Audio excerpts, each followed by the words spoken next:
Il y a un nom que personne ne connaît. Hippolyte Kabange. Attends, laisse-moi t'expliquer.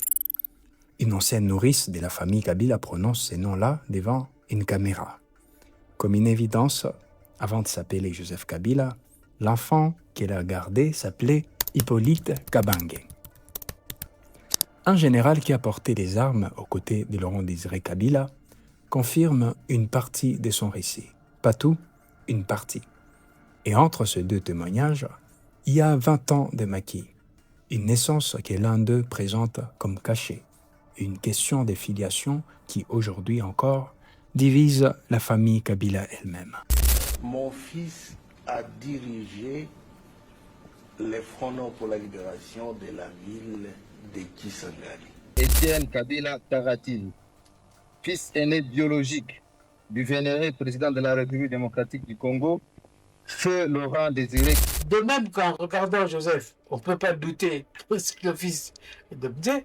Lui, la première impression, c'est moi, tu n'es pas le fils de Mzé. Alors, avant de te raconter qui est devenu Joseph Kabila, je vais te raconter sur l'enfant qu'il était. Et je vais être honnête avec toi jusqu'au bout. Certaines choses, je les ai confrontées aux archives et elles tiennent. D'autres, je ne peux pas les vérifier. Et au moins une, tu vas voir, elle s'effondre dès qu'on la regarde de près. On y va.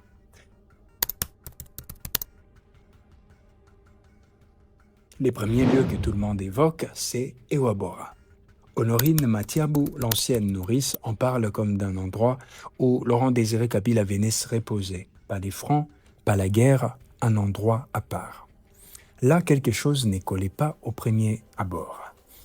Un chef des guérillas traqué par l'armée de Mobutu, qui aurait eu un lieu de repos fixe pendant 20 ans. Alors, j'ai vérifié. Et c'est confirmé. Ewabora, c'est littéralement la capitale des fêtes d'un État que personne ne connaît, la République du Maquis, des Fizi. Proclamée en octobre 1967, sa propre administration, son parti unique, les PRP, et en a même une lettre datée du 6 décembre 1993, signée par Kabila lui-même, depuis les Kivu, pour les 26 ans de son parti. La preuve qu'il n'avait jamais vraiment disparu, contrairement à ce que Kinshasa croyait.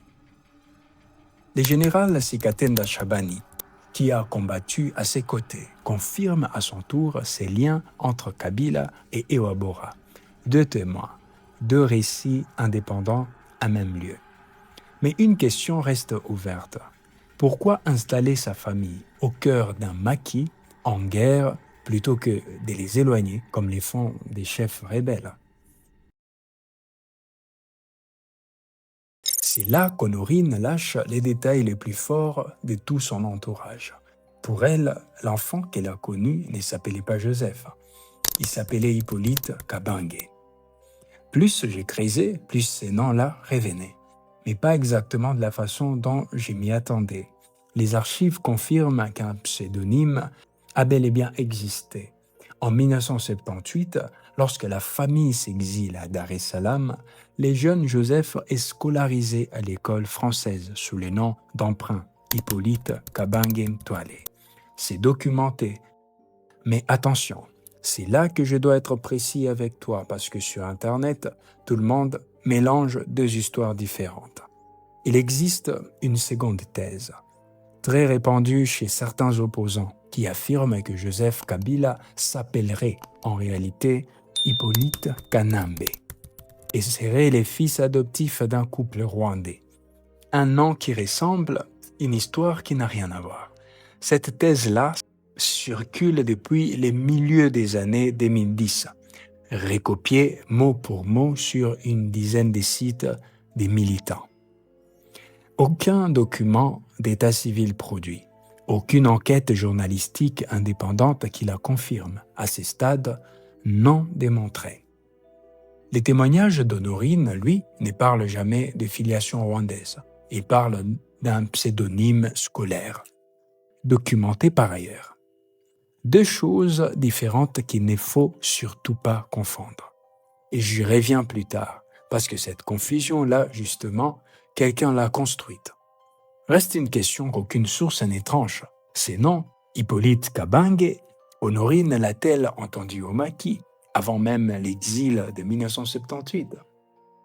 Ou son souvenir se superpose-t-il avec les années à l'épisode de Dar es Salaam, sans la date exacte de son témoignage, impossible de trancher.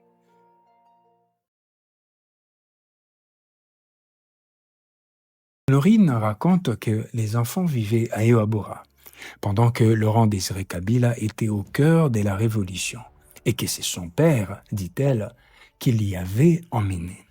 Le général Sikatenda, de son côté, insiste sur un autre point, la manière dont Kabila protégeait ses enfants, alors que lui-même était activement recherché. Un chef révolutionnaire traqué qui trouve quand même le temps d'éveiller sur sa famille. Ça, c'est l'image que les deux témoins veulent transmettre. Sauf que l'enquête des terrains de Wilungula Kosma, 2 mois passés sur place à interroger les anciens combattants, chefs rebelles, décrit un maquis beaucoup plus organisé et beaucoup plus ambigu qu'un simple refuge familial, une administration parallèle, une économie de l'or et de l'ivoire, et un chef que Che Guevara lui-même, présent sur place en 1965, décrivait comme souvent absent du front, buveur et engagé dans les multiples relations avec les épouses de ses propres officiers. Alors, qui était vraiment Laurent Désiré Kabila ? Dans cette période, les pères protecteurs qui racontent Honorine et Sikatenda, ou l'homme que Che Guevara jugeait sévèrement 2 ans avant leur naissance. Les 2 jugements viennent des sources fiables. Les 2 peuvent être vrais en même temps. Et 20 ans d'écart, un homme change. Mais aucune archive ne permet aujourd'hui de dire lesquels des 2 visages dominaient au moment où les jumeaux grandissaient à Ewabora. Sur la personnalité de l'enfant, Honorine est la seule à parler. Elle est décrite comme quelqu'un de très calme et elle marque un contraste net avec sa sœur Erdegonde, qu'elle présente comme beaucoup plus difficile. C'est un souvenir personnel, ce n'est pas un fait psychologique établi et je ne vais pas te les présenter comme tel. Le général Sikatenda amène l'un des passages les plus forts de toute l'enquête. Il témoigne de la naissance des jumeaux, Joseph et Janet, et ce qu'il présente comme une naissance tenue discrète. Sur la naissance elle-même, les archives sont solides. Le 4 juin 1971 à Ewabora, dans la zone des Fizi, établie, recoupée par plusieurs biographies. Une version alternative situe la naissance en Tanzanie plutôt qu'au Maquis. Ces points-là, en revanche, restent contestés et rien ne permet de trancher définitivement entre les 2 versions. Sur la filiation, les chercheurs Eric Ken, après des mois d'enquête pour sa biographie et des références, concluent que Sifa Mahania et Laurent Désiré Kabila sont bien des parents biologiques des jumeaux. Une conclusion jugée fiable, mais contestée par certains anciens du PRP, qui reprochent à Ken ses approximations.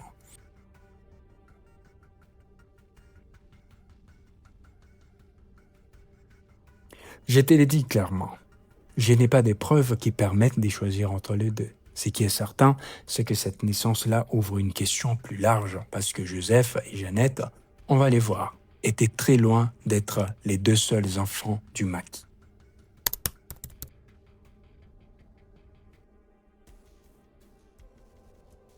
Les archives évoquent, sans jamais pouvoir les confirmer précisément, plus de 25 enfants, plus d'une douzaine de femmes liées à Laurent Désiré Kabila pendant les années de maquis. Aucun recensement fiable n'existe. Le sujet est resté tabou après sa mort. Alors je te présente comme ce qu'il est, une estimation largement reprise, jamais vérifiée. Même Eric Ken, dans une interview reprise par Jeune Afrique, reconnaît que les relations des Kabila avec les femmes du maquis étaient selon ses mots rapportés très complexes. C'est dans ce passage familial élargi qu'intervient un autre témoin de la fiche les structurations, Jeanne. D'après ce qui nous a été transmis, elle aurait témoigné sur la composition de la famille, contesté une filiation concernant un certain Étienne Kabila et nié la présence des Rwandais au sein du maquis. Une autre voix pourrait éclairer ces chapitres. La sœur aînée de Laurent-Désiré Kabila, membre de la famille elle-même. Mais là encore, ce qu'elle confirme, ce qu'elle conteste, reste à ce stade à identifier précisément.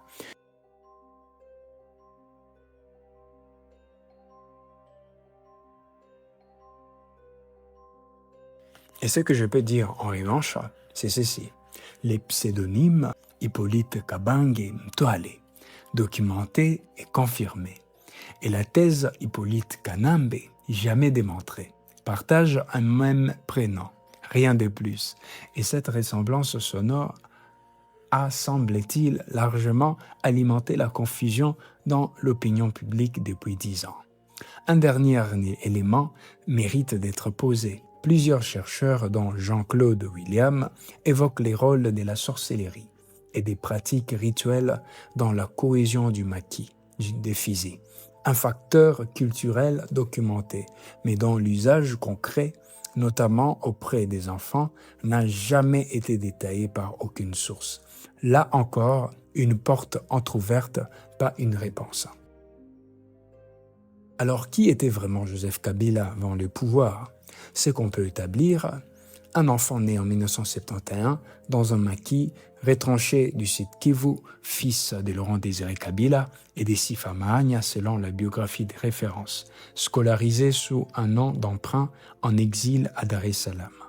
Ce qui reste probable, porté par des témoins directs, mais pas encore regroupés de façon indépendante, un enfant calme, une naissance entourée de discrétions, une famille bien plus nombreuse que l'image publique ne les suggère, et ce qui reste à ces jours non démontré, une filiation rwandaise qui rien dans les archives disponibles ne vient confirmer, et qu'aucun témoin de ces dossiers n'a d'ailleurs corroboré. L'histoire de Joseph Kabila avant les pouvoirs, c'est l'histoire d'un enfant que plusieurs personnes ont vu grandir, mais qu'aucune ne raconte tout à fait de la même façon. C'est l'histoire d'un maquis où même les archives ont des trous.